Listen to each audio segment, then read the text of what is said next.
Welcome once again to Fulfillment Inspiration.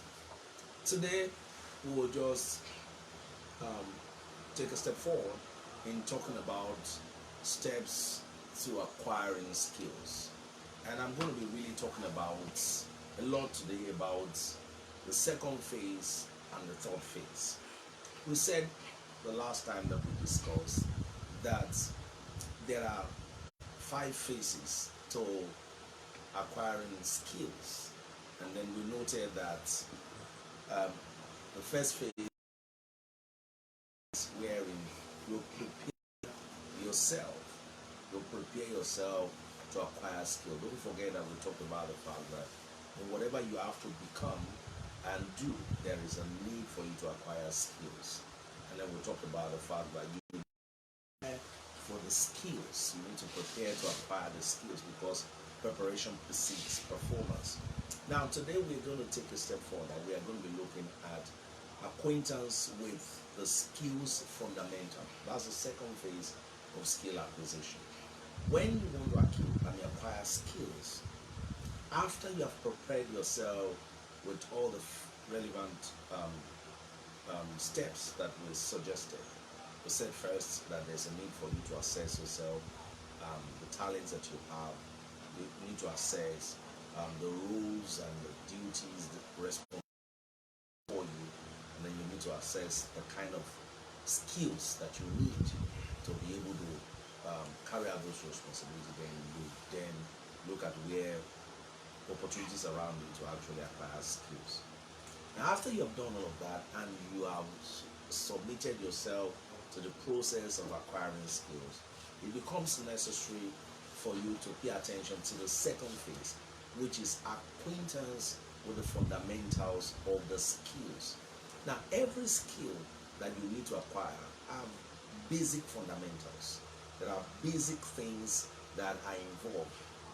When we are in the university, I remember every course that you take, they talk about the theory of that particular course, including mathematics. There is a theory or philosophy of mathematics. So they start you with that, the fundamentals. Because it is only when you know the fundamentals that you can then build upon it. The same goes for every skill. There are fundamentals, there are fundamental foundation upon which all skills are built. So to begin, you need to acquaint yourself with the fundamentals, because it is that fundamental foundation of those skills that you then use to maneuver all around, whatever kind of skill it is. So pay attention to it. You get familiar with it, and there are two things I want to suggest in this regard. Number one, you pay attention and observe. You see, you can't understand the fundamentals of any skill, so you owe it to yourself to pay attention to the process while you are being taught, while you are being advised, while you are being while you are learning from experts or people who are above you. You have to pay attention to what you are learning. Pay attention, careful attention. By observation, you need to observe. You need to open your eyes to observe carefully. Because if you do not observe, you really might not see. So you pay attention by observing. Eyes. Try to know exactly how things run and all of that. Then secondly, you learn the rudiments. As you open your eyes, then learn the rudiment. Familiarize yourself with the rudiments. There is a rudiment behind everything of any kind of skill, operational skill. There are rudiments. Even spiritual skills, there are rudiments. There are rudiments of how to pray. So if you want to learn how to pray from those who are experts or who are gurus in prayer, you've got to pay attention and open your eyes, and then you learn the rudiments of how to pray. It will amaze you that everything that is about skill There are rudiments about that. So you pay attention to them, you learn from them. So that's what you do in phase two. You acquire, you acquaint yourself, you familiarize yourself with the fundamentals, the basics of the skill. So that, because see, anything you don't know its basics, you cannot maneuver it, you cannot work with it. Let's take, for example, even on your job, which fall within the category of technical skills. On your job, you need to know the basics of your job. You need to know the fundamentals of your job. If you are going to be good at it, you need to know the ABC of your job. So I'm just saying that in whatever spectrum of skill acquire, social skill set, self-mastery skill set, whatever it is, you need to learn the rudiment. Um, which other day I was listening to Mr.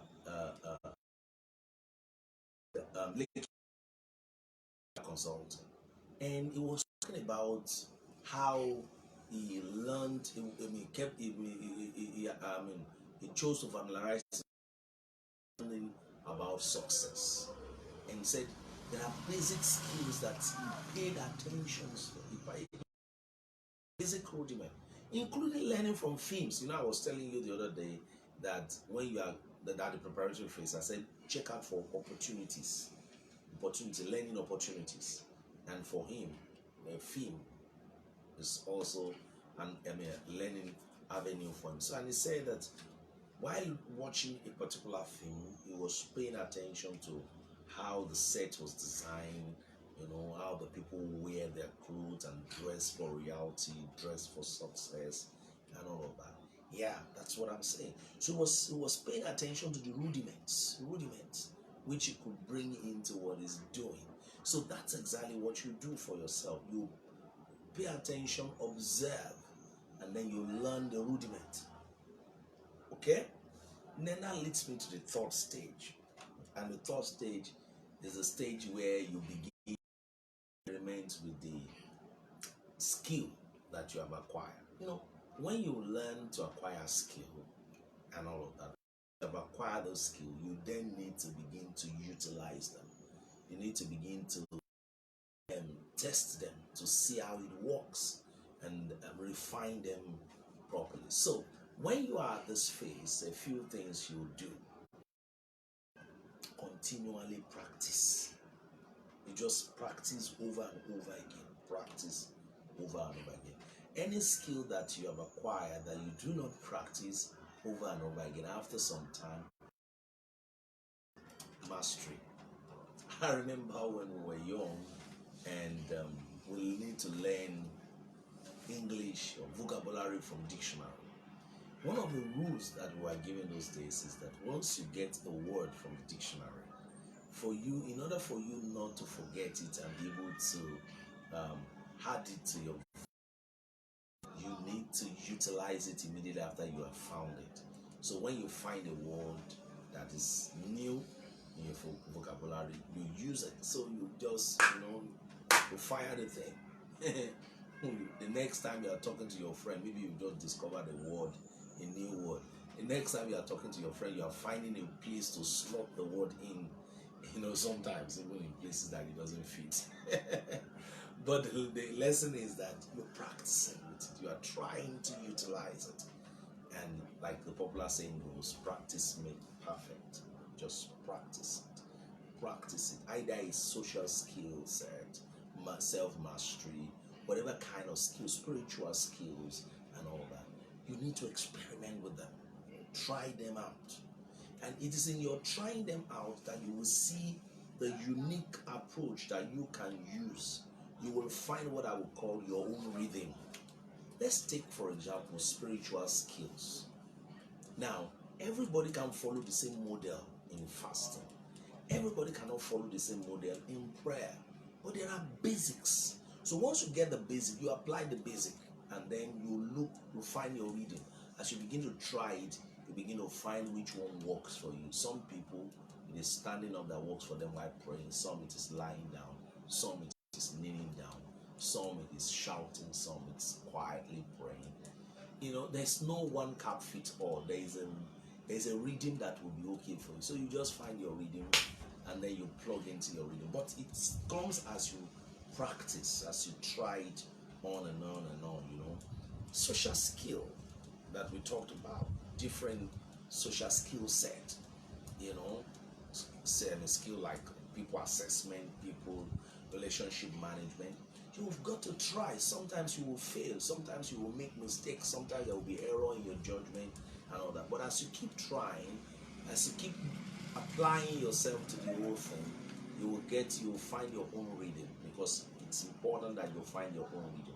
That's only possible as you keep practicing. Then secondly, as you keep practicing, you need to be persistent and patient. Sometimes we have a problem with the fact that we want to get the result and want to get it now, and it must be now. It doesn't work that way many times. Sometimes you've got to just um, be patient with yourself, be patient with process. Some things take time for you to get the result. Some skills, as you apply them, it takes time for the real result to come out, and you've got to learn how to be patient.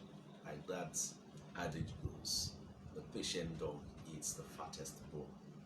Then the third thing is to find colleagues to associate with, find a company, find a group of people, find individuals that are also learning your skills. So the kind of skill that you are learning, there are other people who are learning at that time.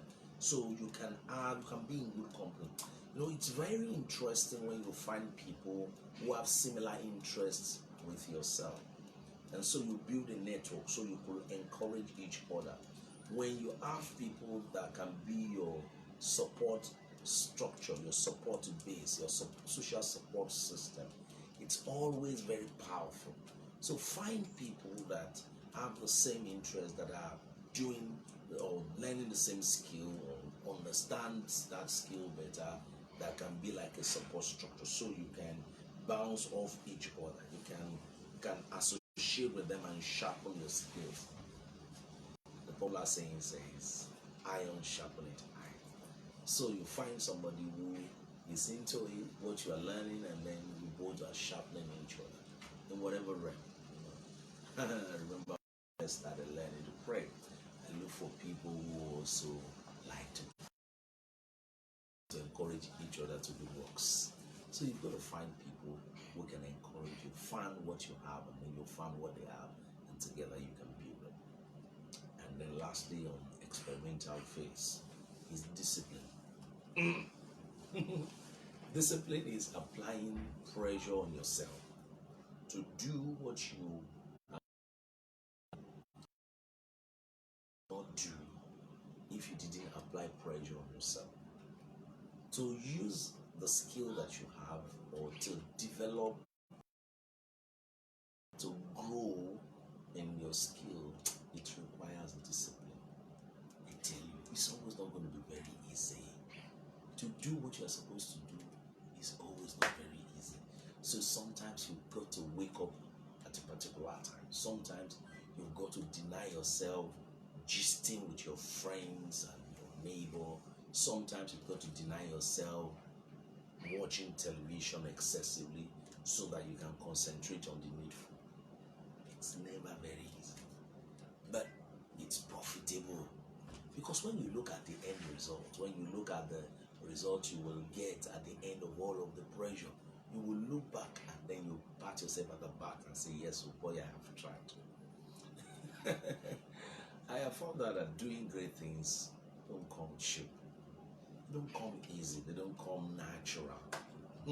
Somebody has to sacrifice. Somebody has to be under pressure. Somebody has to push himself to be able to do something.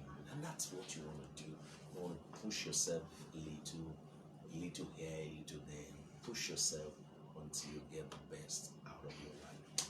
I believe that there is something great in you. I believe so strongly. Our world is yet to see what you have to offer. And don't relax. Don't be too lenient on yourself. Put some pressure on yourself. One of these days, I will do a special one on discipline. Celebration, I'll call it celebration of discipline. How to celebrate discipline. You will find out that if you are going to be your best, you've got to discipline yourself, put pressure on yourself. And I know that as you apply yourself to acquiring the necessary skills and pushing yourself towards a better you, our world is going to be grateful to God that you ever came. A time will come where you will no longer be here. And at the back of your name, they will put one bracket 1960 something to 2000 and something. That tells us that that's the time frame which you existed. But within that time frame, either it's 70 years or 80 years which you exist, what will you do? How will you load that time? 60 years of existence, pow, affected the world, and the world hardly can recover from their effect. You, in your small area, small geographical area, what will be said about you? How will you be described after you are gone? And like I said, the only way to prepare for that and get the best out of yourself is acquire necessary skills. In case you are just watching this podcast, you need to check the other ones that we have done in this series, and I think it will help you. Till I come your way again, my name is Shepherd. Do you? I hope this helped you. God bless you.